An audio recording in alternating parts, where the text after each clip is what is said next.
Halo sahabat guru, berjumpa kembali di Ngopi Pagi, Ngobrol Pendidikan bareng PGRI. Kali ini bersama dengan saya, Ketut Waryana, Guru SMP Negeri 4 Sawan. Nah, bagaimana kabarnya sahabat guru? Semoga dalam menjalankan tugas kita sebagai seorang guru selalu diberikan kesehatan, kemudian diberikan kelancaran juga dalam menjalankan tugas-tugas untuk mendidik tunas-tunas bangsa kita. Nah, spesial Hari Guru Nasional tahun 2025, kali ini di studio Ngopi Pagi bersama dengan Bapak Dr. Made Sedane. Beliau adalah Ketua Dewan Pendidikan Kabupaten Buleleng. Om Swastiastu Bapak. Om Swastiastu. Baik Pak. Oke. Sebelum kita ke pembahasan lebih lanjut begitu ya Pak ya. Bagaimana perjalanan Bapak dari rumah menuju ke studio Ngopi Pagi kita di Sekretariat PGRI Kabupaten Buleleng ini Pak? Baik, terima kasih Pak Tut.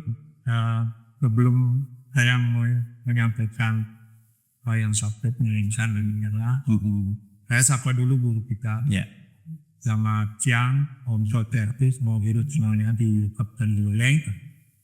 Hari ini saya mendapat kesempatan yang luar biasa untuk di hari ini bisa sharing berkaitan dengan tugas kami di Dewan Pendidikan. Begini Pak Tut, Ya.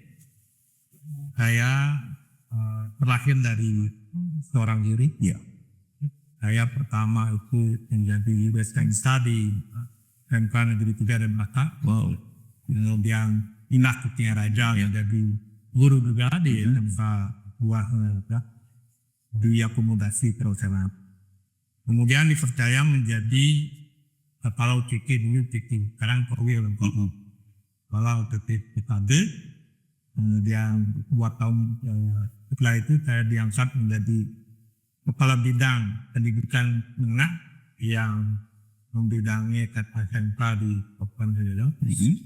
Setelah itu karena SMK ditarik ke provinsi, saya dipercaya menjadi kepala bidang SMP.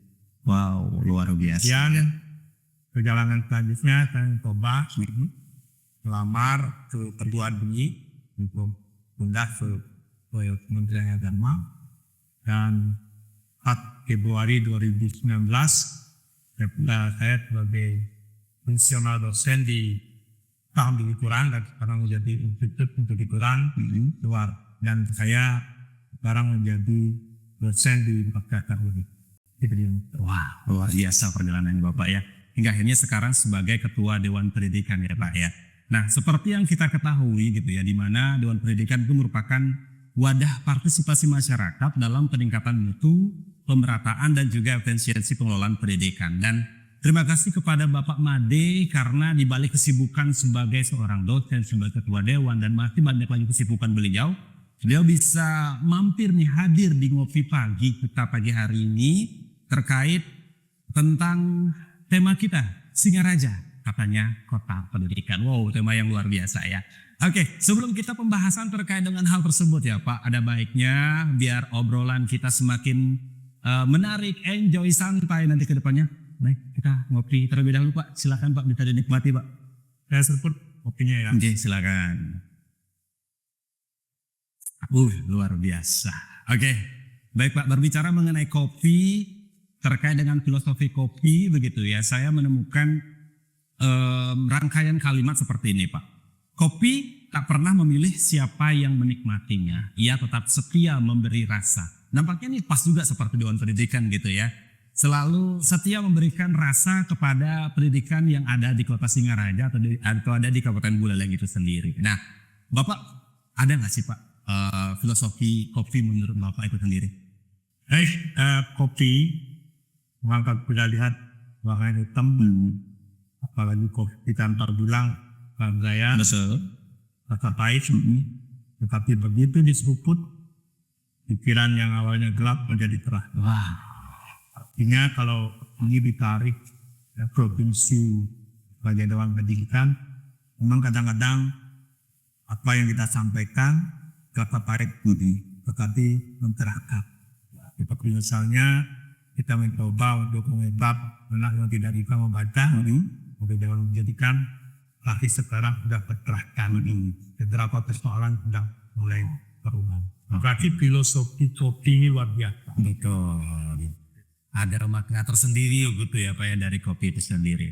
Nah tadi juga Bapak menyampaikan terkait dengan membaca dan lain sebagainya begitu.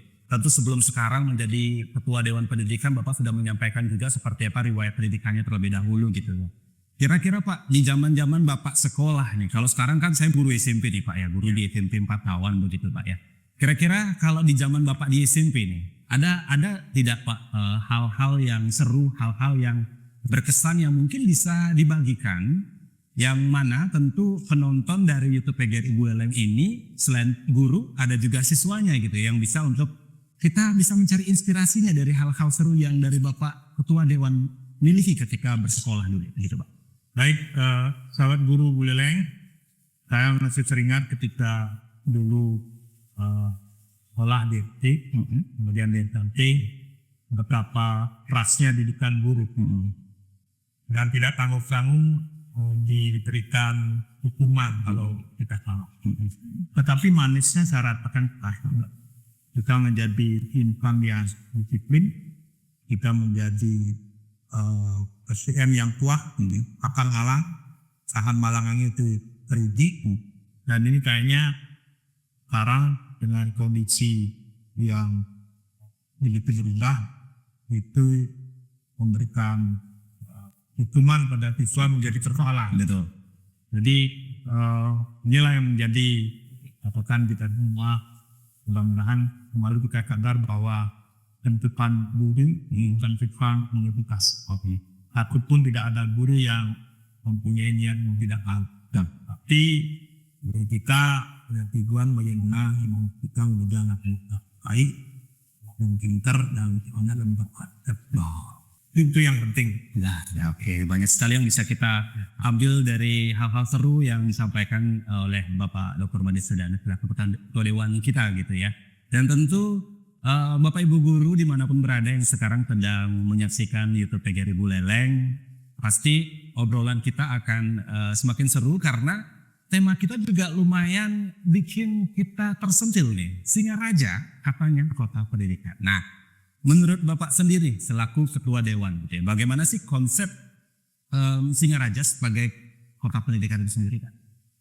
Saya sebelum menjawab ini, saya perlu jelaskan tentang fungsi Dewan Pendidikan. Dewan Pendidikan itu dasar hukumnya adalah PP 17 Penulis Pendidikan dan tercantum juga di Undang-Undang kita bahwa fungsi peran Dewan Pendidikan itu adalah yang pertama memberikan pertimbangan pada daerah dan sekolah daerah.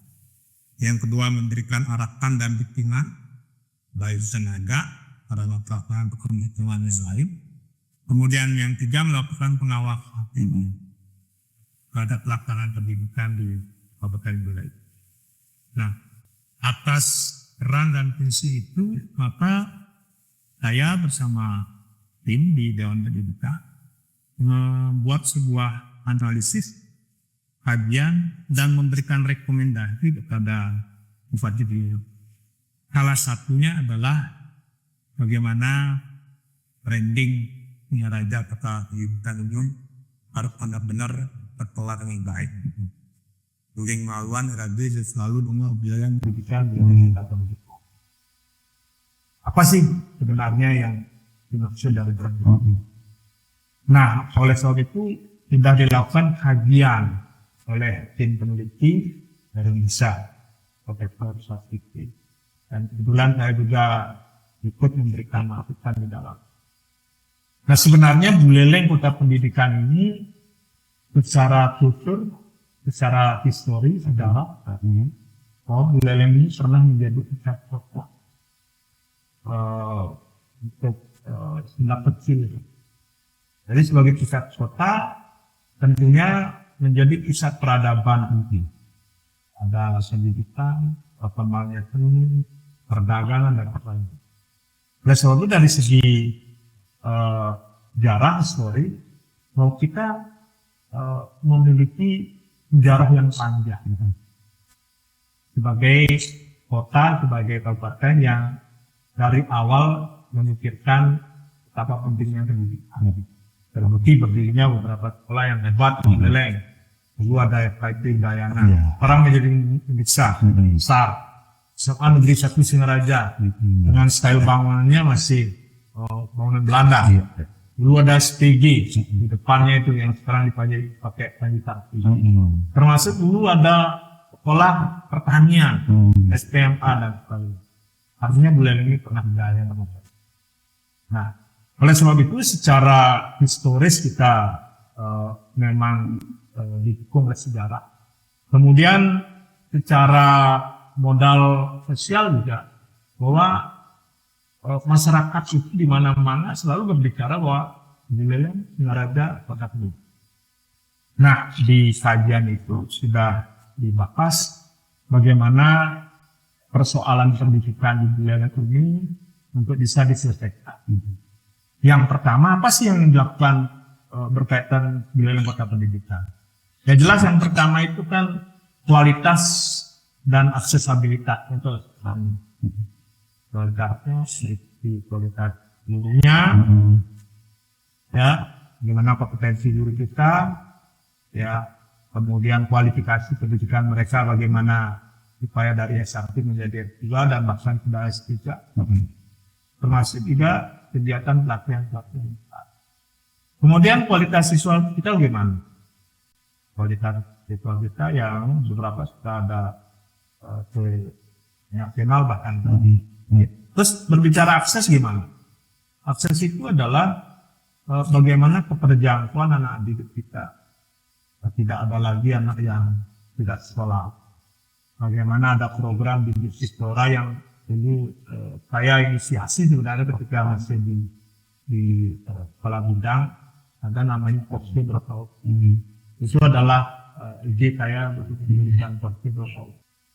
Serta aplikasinya dulu ada namanya aplikasi itu e-filing data dropout.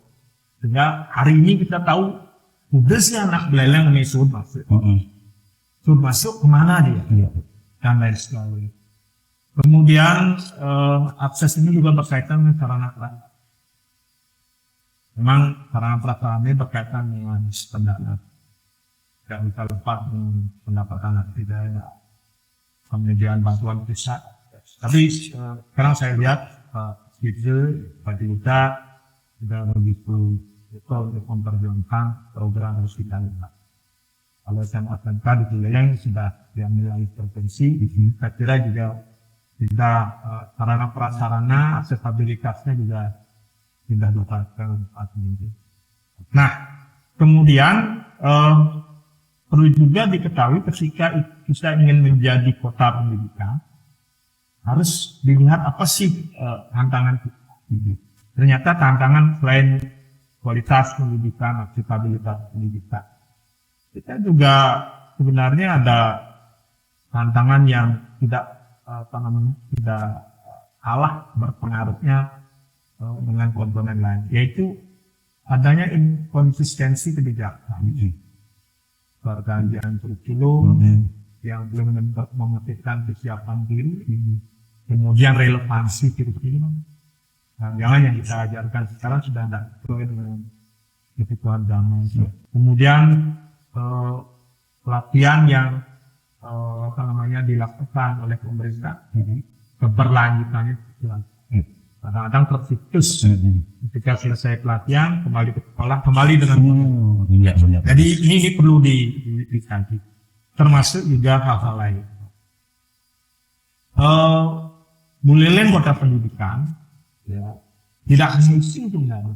Bagaimana peran orang tua di pusat pendidikan? Saya sering sampaikan bahwa pendidikan ini adalah education for all. Jadi dari kita oleh kita. Tidak lagi soalan pendidikan itu adalah ranahnya di sekolah. Ya, jadi tadi Pak Kadis menyampaikan anak SMP tidak boleh bawa sepeda motor kan, bukan? Iya. Tapi orang tua kadang-kadang mencak-mencak. Saya baca, saya lihat di media sosial marah-marah orang tua. Dia tidak paham bahwa ada aturan, ada dampak hukum itu bisa akibat dari pandangan dipaksakannya anak SMP membawa. Nah, inilah yang memang harus menjadi perhatian kita. Termasuk juga kita lihat coba kita cermati bersama beberapa bukti sekarang kok hilang. Iya betul Pak. Padahal itu adalah hal yang penting, sobat guru semua. Ya, terus anak-anak sekarang di mana dia cari nafsu? Ya kekuatannya hanya di Google ataupun di media-media yang memang validitasnya belum tentu bisa dipertanggungjawabkan. Sehingga budaya baca buku itu mulai menurun. Dan kami juga banyak menemukan tidak hanya anak-anak itu tidak bisa membaca, tapi ada yang bisa membaca tapi tidak bisa menulis. Karena dia selalu tugas dan sebagainya itu diketik atau mengcopy atau mencari di media itu di print. Tangan tidak pernah menulis. Tapi namanya literasi, membaca menulis itu harus dilakukan. Ya, ini penting mungkin tugasnya tulis tangan dulu lah, karena dan tulisan itu sebenarnya menunjukkan karakter. Waktu tidak akan sama tulisannya Bapak dan kita. Benar-benar Pak. Satu kelas itu coba cek ada enggak tulisannya. Itu menunjukkan karakter. Mungkin itu ya. Ya. Penilaian program pendidikan. Yang pertama itu memang harus ada regulasi nanti dalam bentuk perda. Ya. Jika sudah dalam bentuk perda, siapapun menjadi bupati wajib melanjutkan. Sekarang kan tidak ada dasarnya, dasar hukumnya nggak ada. Oleh sebab itu, saya Dewan Pendidikan mendorong supaya DPRD Kabupaten Biala membuat perda program pendidikan. Penting biasa. Ya. Luar biasa. Sudah sangat lengkap sekali tadi disampaikan terkait dengan konsep dari Singaraja Kota Pendidikan itu sendiri, seperti apa dari awalnya begitu, bagaimana kita merupakan pusatnya peradaban, saya bilang seperti itu ya Pak ya. Kemudian juga fungsi dan utama dari Dewan Pendidikan juga sudah disampaikan tadi. Jadi Bapak Ibu atau sahabat guru sudah memahami seperti apa dari fungsi dan juga peran dari Dewan Pendidikan itu sendiri. Nah Pak, tadi juga sudah disampaikan terkait dengan Buleleng gitu ya Pak ya, terkait dengan Kota Pendidikan. Nah kalau kita menjurus ke global gitu ya Pak, ke global. Bagaimana pandangan Bapak terhadap dunia pendidikan kita saat ini Pak? Secara global, Ya. Secara global kita ini untuk pendidikan sesuai dengan survei dari PISA memang masih itu mengindikasikan bahwa ketika kita bersaing dengan dunia global, hasil kita masih rendah. Mutu pendidikan kita masih jauh, ya, dibandingkan beberapa negara di dunia, bahkan di lingkup ASEAN pun sangat jauh. Kemudian tantangan global sekarang pendidikan kita ini karena ada pengaruh luar, sikap hedonisme yang muncul dalam kita. Kemudian materialistis, kemudian individualistis, ya, kemudian sikap chauvinisme yang selalu mengagung-agungkan sesuatu yang dia miliki dan bahkan dia tidak pernah berproses bagaimana cara memiliki, nggak tahu prosesnya. Dan yang terparah adalah instan tadi. Anak-anak kita itu selalu disibukkan sesuatu yang instan. Apakah pendidikan, apakah makanannya, atau komunikasi. Jadi secara global, kita tantangannya berat. Satu, harus bersaing dengan negara-negara di sekitaran kita. Yang kedua, kita harus bertahan dari gempuran pengaruh luar, apalagi dengan media digital. Anak-anak bisa klik sesuatu dan dia tahu tanpa berpikir panjang, tidak berproses di otak, tapi sudah langsung menyampaikan sesuatu, tidak melalui proses berpikir. Dan yang terakhir, kita juga pendidikan kita juga harus mengadaptasi kultur pendidikan itu, ya. Dan yang terakhir adalah pendidikan kita itu masih harus sinergitas atau ekosistem tripartit itu karena Kalau tanya orang tua tentang pendidikan, pasti itu urusan sekolah. Ya. Ya, ketika ada sesuatu dia marah-marah, menuntut pada sekolah. Dia tidak sadar bahwa pendidikan pertama dan utama itu ada di Keluarga. Ya. Betul. Jadi penting sekali itu. Ya, benar. Jadi sinergitas antara orang tua, kemudian guru, sekolah, begitu, itu memang perlu sekali untuk kita menguatkan pendidikan karakter untuk anak kita sendiri. Karena saya juga termasuk orang tua gitu ya, jadi orang tua yang punya anak sekolah juga. Ya. Jadi bagaimana kita untuk mengetahui perkembangan dari anak kita itu sendiri, ya kita harus memang berkolaborasi dengan baik begitu ya dengan pihak-pihak sekolah. Nah, kembali lagi kita menuju ke dari global, dari sinergitas pusat pendidikan kita sendiri gitu ya, kita kembali ke guru gitu ya Pak ya. Kita kembali ke guru yang mana ketika guru sudah mampu berkolaborasi dengan baik dengan orang tua, kemudian nah ketika kembali ke rumah nih guru Pak, kembali ke rumah dengan guru, kemudian ada problema lain,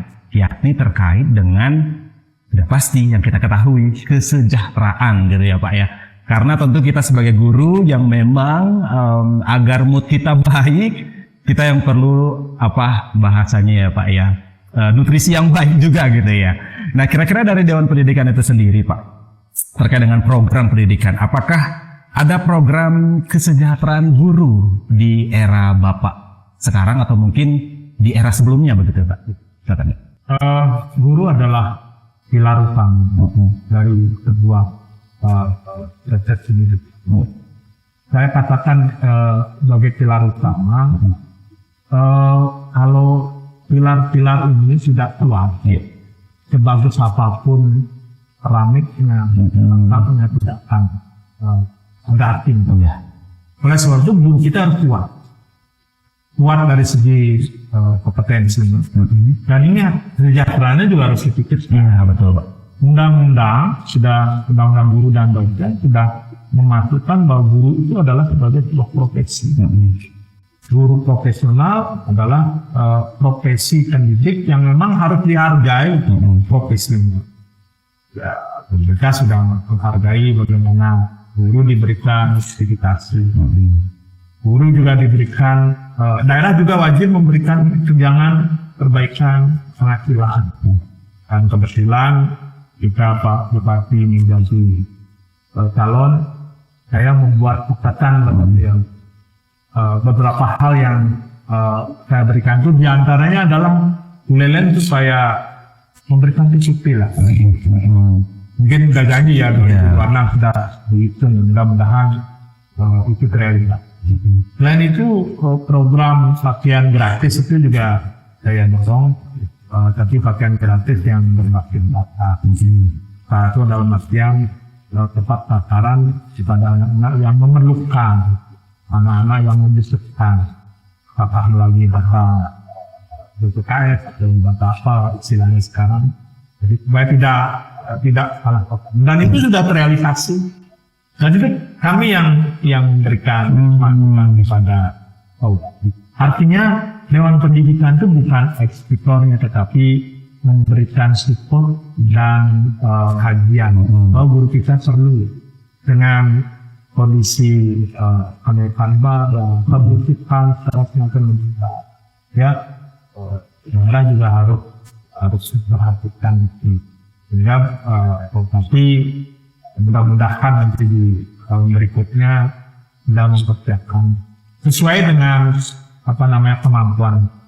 Karena daerah lain sudah keren. Wah, ini juga termasuk kado kita ya Pak ya di Hari Guru Nasional 2025 mendengar terkait dengan program kesejahteraan guru yang memang akan segera direalisasikan nih Bapak Ibu sahabat guru ya. Oke Pak, kalau berbicara lagi Pak ya terkait dengan kesejahteraan, kemudian erat kaitannya tentang ekonomi itu ya Pak ya, kemudian tentang digital gitu ya Pak ya, karena memang anak-anak kita itu tidak lepas dari yang namanya gadget, dari yang namanya terkait dengan dunia digital lah ya Pak ya. Selain emang tantangan hal tersebut Pak, ada nggak ya Pak kira-kira tantangan besar dunia pendidikan kita saat ini Pak? Tantangan pendidikan kita itu seperti yang saya sampaikan tadi, ada yang perlu sangat khususnya diperhatikan adalah ini perkembangan teknologi. Kalau anak-anak kita tidak bijak menggunakan itu seperti pisau bermata dua, akan membahayakan lagi juga. Masuk gurunya, tidak sedikit kok guru kita yang pagi-pagi di dalam kelas dia selfie dan melakukan aktivitas yang tidak semestinya. Oleh sebab itu, saya memberikan pembatasan penggunaan. Sehingga proses berpikir, mencari tahu anak didik itu harus melalui proses diskusi. Itu tantangan yang pertama. Yang kedua itu kan banyak kebijakan yang inkonsisten. Dulu ada biru penggerak. Bagus itu bagi saya. Karena materi, dilatih dan sebagainya. Dan melahirkan calon-calon pemimpin satuan kerja. Tapi seperti itu. Muncul konsep lain. Kemudian ada sekolah penggerak. Jadi saya bagus dengan yaitu menjadi inkonsistensi dalam pendidikan. Mudah-mudahan nanti ke depan itu memberi kita yang baru supaya sesuatu yang sudah jalan itu dievaluasi. Karena kita belum sempat mengevaluasi secara komprehensif, sudah harus diganti. Ya, namanya evaluasi kan yang bagus dilanjutkan, yang tidak baik diperbaiki. Kan begitu. Siklus manajemen kan begitu. Mundur selangkah tapi majunya 2 langkah atau 3 langkah. Sehingga tidak harus memotong mengganti. Dan teknologi itu memang sangat berpengaruh. Mohon menjadi perhatian kita bersama. Teman-teman guru juga silakan pergunakan teknologi, tetapi bijak dan bijak. Supaya tidak menjadi bumerang bagi kita sendiri. Termasuk anak didik kita. Beberapa sekolah sih ada yang ulangan menggunakan gadget itu bagus, tetapi dibatasi penggunaan pada saat tertentu. Betul Pak. Ya, jadi kembali lagi kita bijak dalam menggunakan gadget itu sendiri gitu ya, sebagai seorang user atau pengguna dari teknologi itu sendiri. Nah, kali ini nih Pak, ini pertanyaan yang sangat penting sekali gitu ya.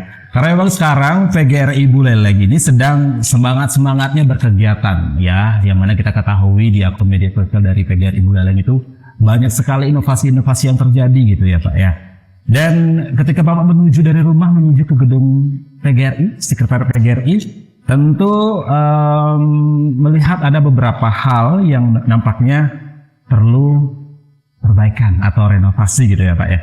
Nah, bagaimana Dewan Pendidikan menyikapi hal ini? Kira-kira nih Pak ya, apa ada rencana terkait dengan renovasi dari gedung PGRI ini Pak? Oke. Dewan Pendidikan selaku organisasi yang memberikan pertimbangan kepada kepala daerah, PGRI itu selayaknya yang ada di sini ya, sudah harus representatif. Dalam artian disinilah tempat guru kita untuk berdiskusi, bertemu irasi, berdiskusi, kemudian melakukan hal-hal yang berkaitan dengan kekompeten. Dan sebab itu tempatnya harus representatif. Sehingga saya lewat podcast hari ini saya sampaikan mudah-mudahan Pak Bupati bisa membantu dunia.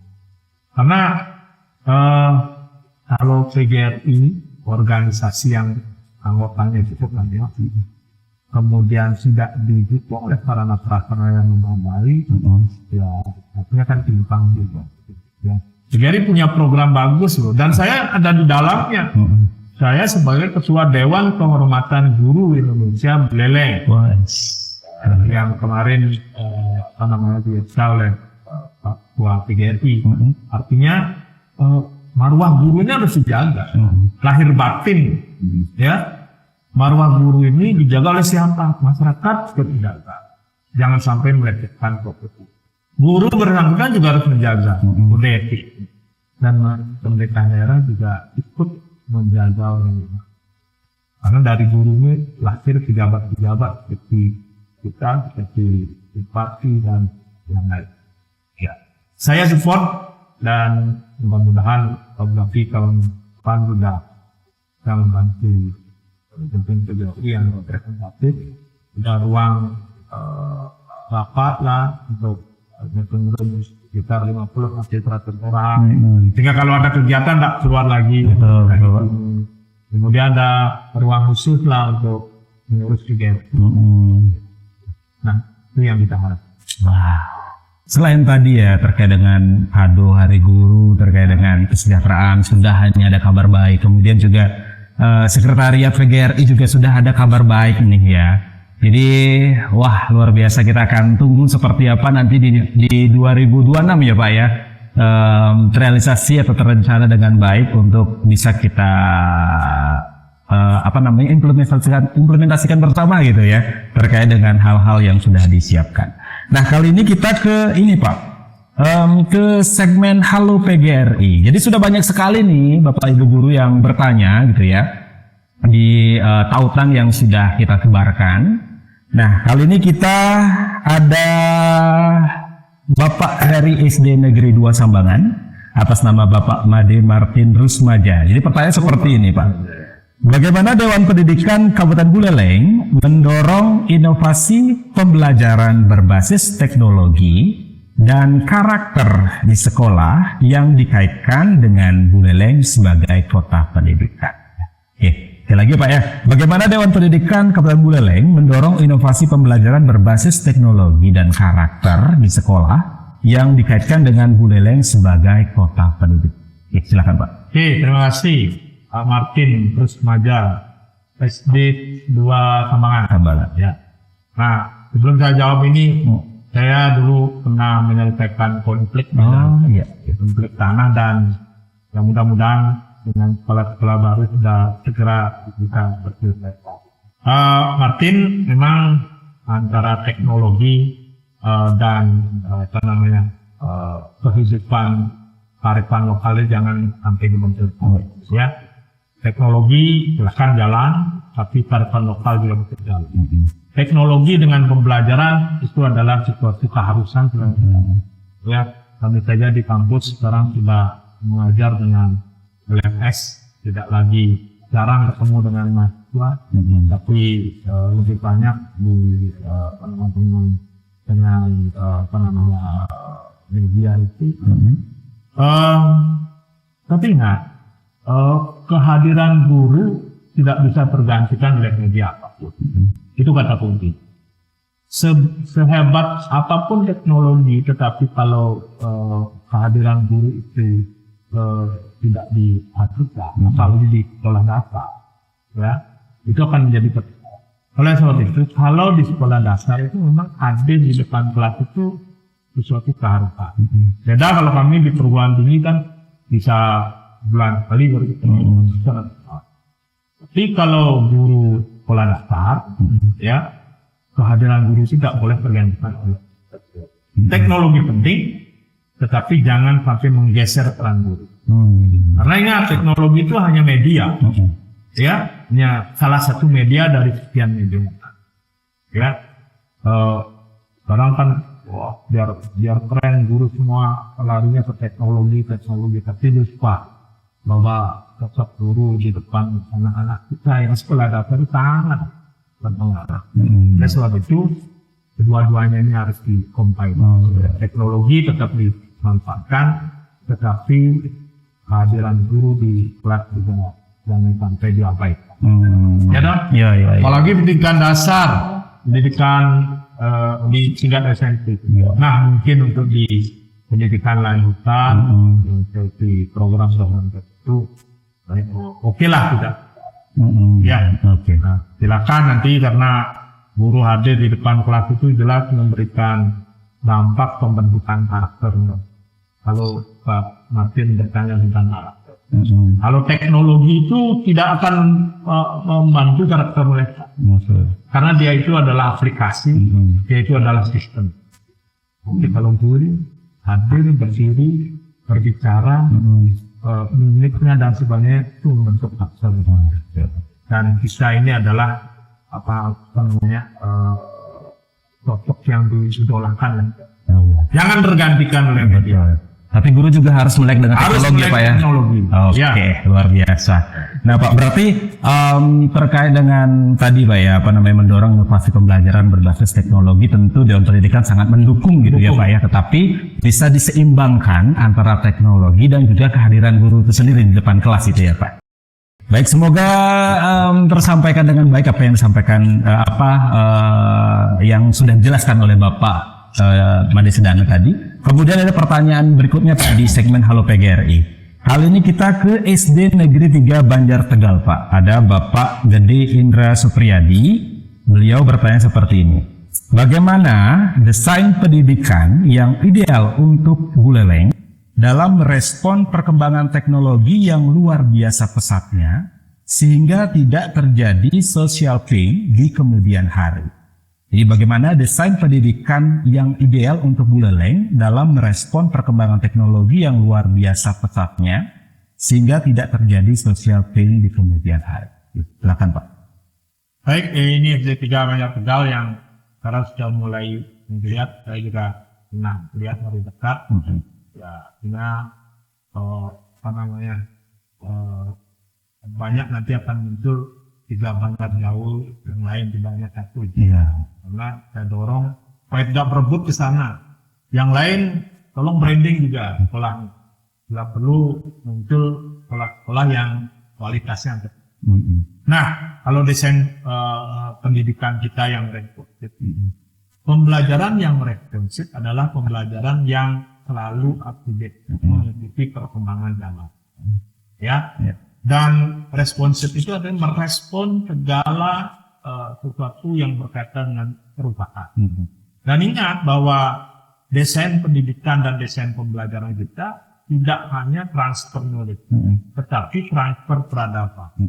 Transfer peradaban itu artinya bahwa pembelajaran itu didesain untuk mentransfer tidak hanya ranah kognitif. Ada 5. Yang pertama, ya jelas IQ-nya, EQ-nya, SQ-nya, persepsi dan spiritualnya. Ini 5 hal. Oleh sebab itu, pembelajaran yang ideal itu adalah yang mentransfer 5 komponen ini. Tidak hanya mengacu pada pembelajaran yang menuju pada angka, nilai kuantitatif, tetapi sosial emosionalnya juga disentuh, emosionalnya juga disentuh, ketahan malangannya. Karena kita itu selalu kalah di sana. Tidak respon kita dengan kondisi kita. Oleh sebab itu pembelajaran kita dan spiritual. Ingat juga pembelajaran kita ini jangan sampai pembelajaran kita itu dilakukan hanya untuk menyiapkan anak didik di saat dia ujian akhir. Tapi yang kita ajarkan sekarang ini adalah mempersiapkan mereka untuk 5 tahun ke depan. Karena 5 tahun lagi yang kita ajarkan sekarang itu kalau Singapura begitu, dia sudah berpikir untuk pembelajaran yang responsif, pembelajaran untuk mempersiapkan dia nanti, ya di jangka menengah dan jangka panjang. Apalagi Indonesia, tidakkah kita merancang pembelajaran yang responsif untuk Indonesia? Sama, karena Indonesia masih itu kan dekat. Pembelajaran apa yang responsif untuk sehingga bisa saya sampaikan jangan sampai pembelajaran kita hanya mengukur saja. Responsif artinya tidak hanya mempersiapkan mereka untuk hasil saat ini, tetapi mempersiapkan untuk 5 tahun lagi, 10 tahun lagi. Ya, disiapkan dari sekarang. Ya, kita belum punya blueprintnya yang jelas, mempersiapkan mereka untuk menghadapi perkembangan zaman yang begitu kompleks. Oleh sebab itu, desain pendidikan yang ideal itu adalah desain pendidikan yang responsif, pendidikan yang menyentuh 5 hal tersebut. Akil, dan spiritual. Dan pendidikan yang mempersiapkan mereka untuk jangka menengah dan jangka panjang. Tidak hanya untuk jangka pendek. Jangka pendek pasti ulangan penghasilnya lu. Ya toh? Ketika hasilnya sudah 100, misalnya 90, 100 diangkatkan dia nanti tahun lagi berubah. Materi ini udah terpakai. Oleh sebab itu yang responsif Pak. Jepang itu sudah prediksi 5 tahun akan begini, disiapkan dari. Itu hebatnya mereka.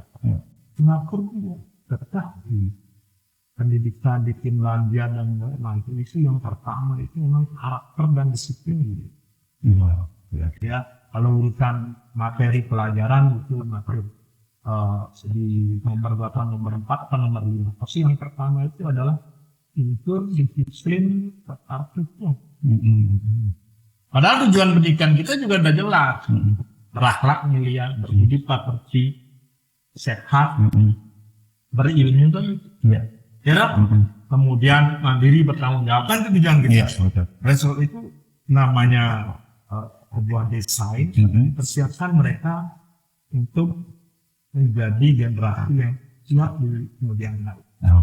Tidak hanya sesaat, ya. Oleh sebab itu ada jangka pendeknya yang menengah. Jangka pendeknya ngajain di kelas, itu apa? Biar hasilnya optimal lewat kan tadi kita juga persiapan yang berikut. Oke Pak. Nah terkait dengan menuju Indonesia Emas gitu ya Pak ya, terus menuju agar semakin menguatkan bahwa kita Singaraja sebagai kota pendidikan gitu ya Pak ya. Apa sih harapan Bapak terhadap guru di Kabupaten Buleleng sendiri Pak agar bisa kembali menyadarkan terkait dengan profesinya, kemudian terkait dengan menguatkan kembali Pak terkait dengan 5A yang Bapak sampaikan tadi. Bagaimana harapan Bapak terhadap guru yang ada di Kabupaten Buleleng? Guru di Buleleng yang pertama itu jaga komitmen. Kalau guru komit itu adalah modal kuat untuk menjadi pilar dalam sebuah sistem pendidikan. Yang kedua, terus-menerus meningkatkan kompetensi, kompetensi dan kualifikasi. Kemudian guru kita itu juga harus egaliter, ciri orang Buleleng kan egaliter, terbuka dan selalu menerima masukan dan selalu ingin belajar. Ketika guru cepat merasa puas pada titik ini, habis kita. Coba besok atau lagi 2 hari akan ada perubahan. Saya tidak nyangka perubahannya. Merasakan nggak? Iya, merasakan. Dulu udah pernah pikiran kan? Iya, betul. Tapi sekarang kita rasakan. Akhirnya kita pikirkan bagaimana itu pembelajaran dengan Zoom, blended dan sebagainya. Tapi inilah realitas. Tapi negara lain sudah memikirkan bahwa akan terjadi lompatan teknologi di 5 tahun, 10 tahun nanti. Sudah disiapkan lagi. Setidaknya ketahan malangannya yang penting. Artinya sikap kemandiriannya, bertanggung jawab yang penting. Karena kita kalah di sana. Cepat menyerah anak-anak kita. Guru kita juga ketahan malangan harus kuat. Ketika ditempatkan di daerah tertentu udah mulai besar-besar mau pindah jangan. Justru saya diberikan tempat ini berarti saya dipercaya untuk memperbaiki. Jangan lagi macam-macam. Siap Pak. Gitu. Wow, keren Pak. Luar biasa ya obrolan kita di Ngopi Pagi hari ini ya, ngobrol pendidikan ngobrol pendidikan baru PGRI maksudnya. Nah, tentu banyak hal yang bisa kita maknai terkait dengan Singaraja katanya kota pendidikan yang memang benar-benar kita merupakan pusatnya pendidikan. Jadi dengan kolaborasi, dengan sinergitas antara semua pihak, kita optimis untuk mewujudkan Singaraja sebagai kota pendidikan untuk hal-hal yang lebih baik lagi ke depannya. Nah, terakhir nih Pak, sebagai closing statement Pak, bagaimana Bapak melihat masa depan pendidikan di Buleleng? Kalau Bapak di Jepang tadi gitu ya, di Jepang sudah mulai dari sekarang mempersiapkan 5 atau 10 tahun ke depan. Nah, kalau Bapak sendiri nih, bagaimana Bapak melihat masa depan pendidikan di Buleleng 5 atau 10 tahun ke depan?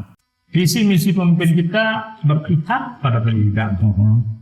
Ya, itu optimisme saya yang bupati dengan wakil bupati visi misinya udah jelas bahwa memperhatikan pendidikan. Buktinya dia hadir di podcast, nanti dia siap menerima masukan dari kita. Dan di program dia juga merumuskan kebijakan, poin-poin kebijakan pendidikan. Yang kedua, saya memandang Buleleng akan hebat bidang pendidikan.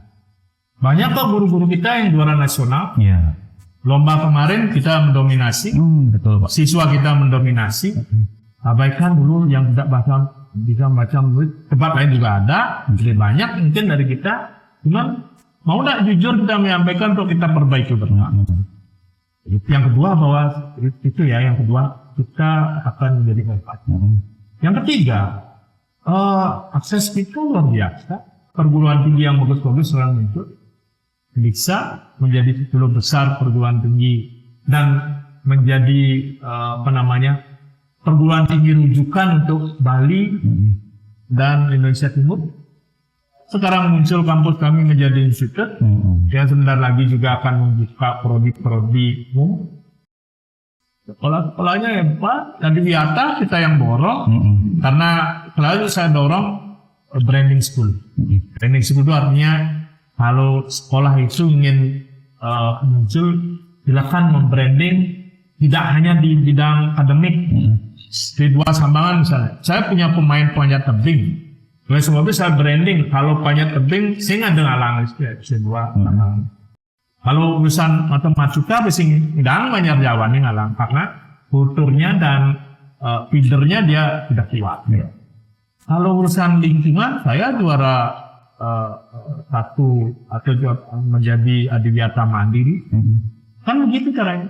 Bisa membranding sekolah itu dengan akademik atau non akademik, seni, lingkungan yang berbeda, olahraga, sehingga setiap sekolah itu mempunyai keunggulan tersebut. Namanya keunggulan, ada perbedaan dengan yang lain. Ya, keren sekali ya. Kita harus juga optimis untuk kedepannya mencari-cari hal-hal apa yang untuk bisa kita kembangkan di sekolah. Oke Pak. Wah, nampaknya juga sebenarnya banyak banget yang harus kita kulik nih dari Bapak Dewan Pendidikan gitu ya. Tetapi karena waktu ini mungkin kita akan bertemu lagi di episode-episode berikutnya Pak. Jadi terima kasih banyak Bapak atas waktu dan inspirasinya hari ini. Semoga obrolan kita bisa menumbuhkan semangat baru bagi para guru untuk terus berkontribusi memajukan pendidikan di Kabupaten Buleleng, mewujudkan kota Singaraja sebagai kota pendidikan. Oke, sampai jumpa di episode berikutnya dari Ngopi Pagi, ngobrol pendidikan bareng PGRI Buleleng. Jangan lupa like, comment, share, and subscribe YouTube PGRI Buleleng. Sekali lagi Pak, kita sama-sama Buleleng Paten Pak.